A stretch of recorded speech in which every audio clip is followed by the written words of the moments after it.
presented by Seat77.com. As always, Dave Dabbah is coming to you live from the Super Plus Seat 77 broadcast studio in the heart of Silicon Valley. Now, Dave Dabbah. North America, welcome to the Dave Dabbah Big Show. And now for a quick rundown of the world of sports. But today we begin with the National Football League training camps. You know, the time of the year when everyone, including the Cleveland Browns fans, walk around thinking they have a legitimate chance of winning the Super Bowl. Thanks, Kevin Costner, for giving the Browns fans unrealistic hope with your movie Draft Day. Come on, Browns fans. It was just a movie about a fake draft. It wasn't real, Browns fans. So, as all 32 teams open their doors to starters, rookies, and sacrificial lambs, more on the lambs later, it has become clear that the National Football League training camps have turned into big business. Look, I remember the days when most of the camps were closed to the public. I'm telling you, trying to get into Raider camps during the 70s and 80s was harder than escaping for Alcatraz or winning that damn showcase showdown on The Price is Right. Thanks, Bob Barker. But the days of NFL camp lockdowns are over, which by design has created another economic windfall for your National Football League. Think about it for a second. The NFL Network will have more coverage of training camps than CNN will have coverage of the Democratic National Convention. God damn it, little Timmy. I don't care what your teacher said about watching the DNC convention. We are going to keep watching the Jags special teams practice kickoffs. Seriously, what is more important than having a legitimate look into the political process versus watching some guy not in pads return a punt for a TD against fifth-string special team players? Which brings me back to the most important thing you need to understand about your National Football League. They love money.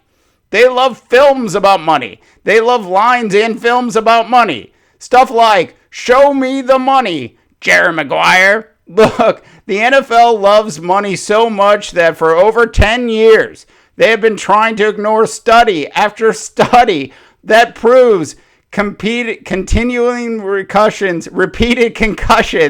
See, this is CTE. That proves repeated concussions causes CTE. The NFL is so greedy that if they could make money by telling you that water isn't wet, they would. That was a Bruce Willis line, sort of, right there. We are all now just 43 days away from the start of your National Football League season, and the NFL is already dominating the media landscape. Of course, that is with one exception, as Donald Trump is up to it yet again. This time he said, and I quote, "Russia, if you're listening, I hope you're able to find those 30,000 emails that are missing." Seriously, Mike Ditka, get a handle on your buddy Donald Trump. I think this is how it all went down. Ditka said, "Hey, Donald, I have an idea." And Trump said, "Go for it." And Ditka said, "Ask the Russians. See if the Russians can find Hillary's emails." Trump says, "Love it, Iron Mike. I will ask the Russians to cyber spy on America." Really, Donald? Now you're going to ask the Russians to actually cyber spy on your own country? Come on, Trump. Okay, so getting back to the National Football League training camps.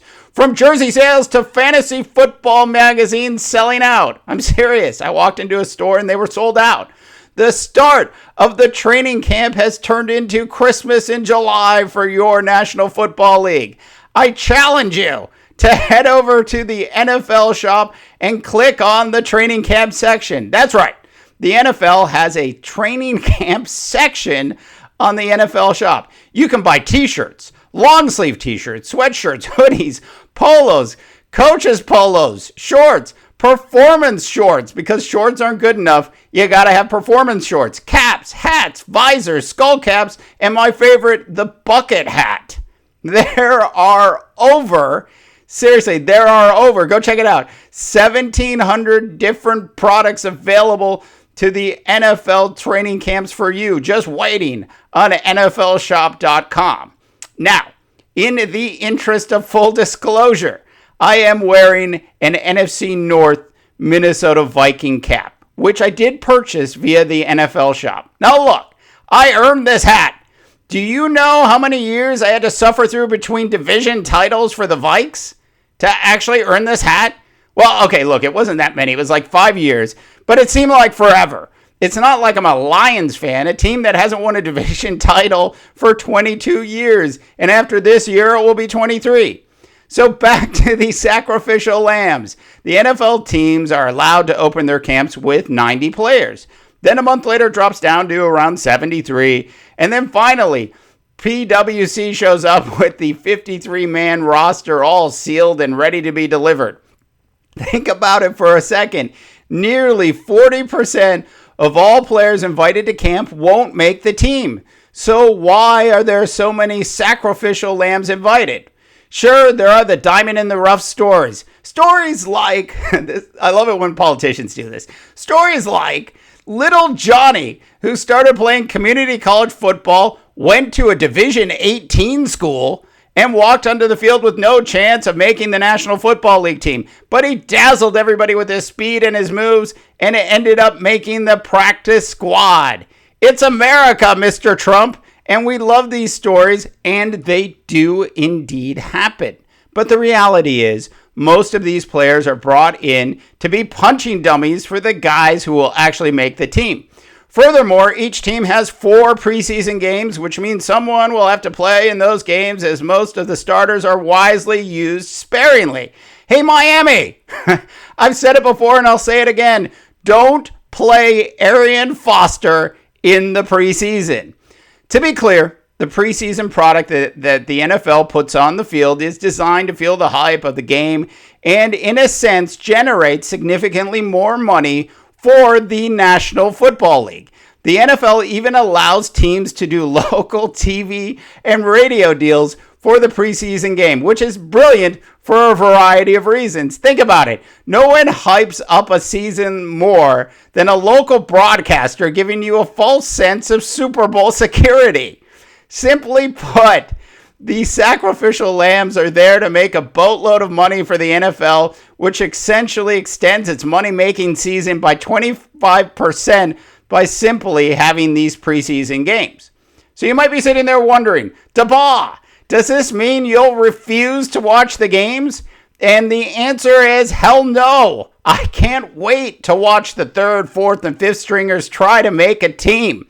I always say this, that watered-down football is better than no football at all, which is exactly what the NFL wants to hear.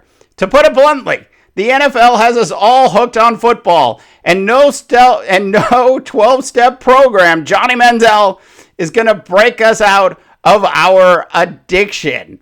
All right, North America, thank you so much for all of your support. We are available on Facebook, Twitter, The Sound of Cloud, Spreaker, and of course, our big news last week, we are now on the iHeartRadio app as well. Our iTunes channel is continuing to blow up, so thanks for all of your support. We are also on YouTube. Anyways, for the silent one, I am Dave Dabbah, reminding you that not everyone can be a champion, Ron Rivera, but everyone, and I do mean everyone, can act like one can, and good luck, North America.